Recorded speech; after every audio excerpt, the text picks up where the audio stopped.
The ingredients for creating a baby hot hatch have been relatively simple. Take a Super Mini, drop in a more powerful engine and stiffen up the suspension and beef up the bodywork, and hey presto. But when Audi was creating the S1, it soon realised that there hadn't been an S-Series car that didn't feature Quattro, and with that the S1 became an all-wheel drive, and since then there hasn't been a hot hatch that's come close to it on the road.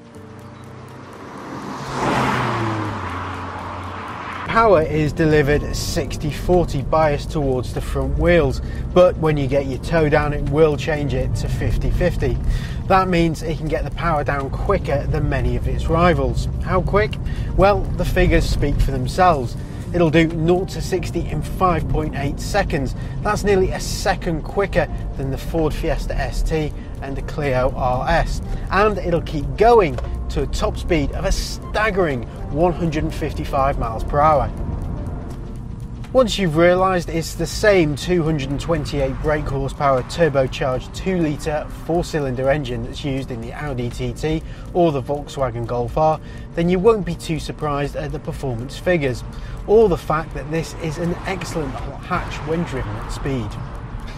The steering is responsive, and when combined with the grip levels from the four-wheel drive system, it gives you the confidence to place the car exactly where you want.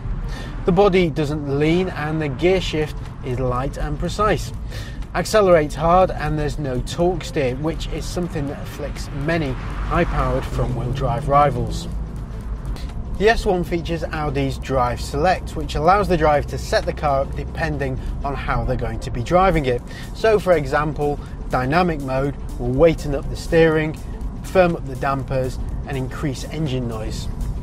The only problem is it feels very clinical and almost like the car's taking all the fun out of pushing it to the limits. Set it to auto mode though and the ride becomes a much more relaxed place. The ride is less likely to shake your fillings out, and overall it's considerably more refined. So from the start the S1 seems like a good option for the petrol head. On the outside though, the styling doesn't really differentiate it too much from any other A1 in the lineup. It's only when you look a little closer that you really notice the key differences, like the low profile tyres and sporty alloys, bigger front grille, Quattro badging and 4 exhaust pipes sticking out of the back, or even the fact that it runs 25mm lower than a standard A1. What's more, the S1 is available not only as a 3-door version but a 5-door Sportback model too. The S1 is a premium hatchback and it commands a premium price tag. If you were to buy the 3-door entry-level version, it will cost you nearly £26,000, but this one, with all the optional extras, comes in at around £35,000. Now that's knocking on the door of the Volkswagen Golf R and the BMW M135. Where the S1 really stands up against the competition is the interior build quality. It remains very much an Audi. The dash is just as beautifully put together as you'd find in a model that commands a much fatter price tag. The materials are first rate and there's no sign of budget cutting anywhere. If there was anything we'd criticise though, it's that there's little sense of drama behind the wheel. You know it's fast, but there's nothing that really excites either. Even a stopwatch or boost gauge that would spice it up a little. Nevertheless, the front seats are comfortable and supportive, as you'd expect, and the steering wheel adjusts for both reach and height, also as you'd expect. The equipment levels are pretty generous too, including a 6.5-inch infotainment system which has all the essentials like DAB radio, Bluetooth and USB, but sat-nav is a cost option.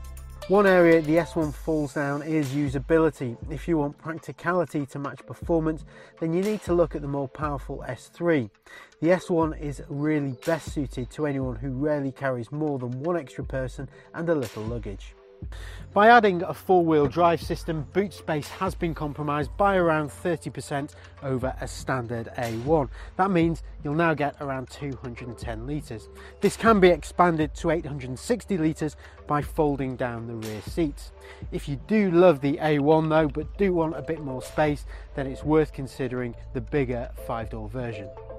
The S1 is an excellent hot hatch. On paper, it's quick, it's got bags of grip thanks to the four-wheel drive system, the interior is beautifully put together, and there's a decent level of equipment.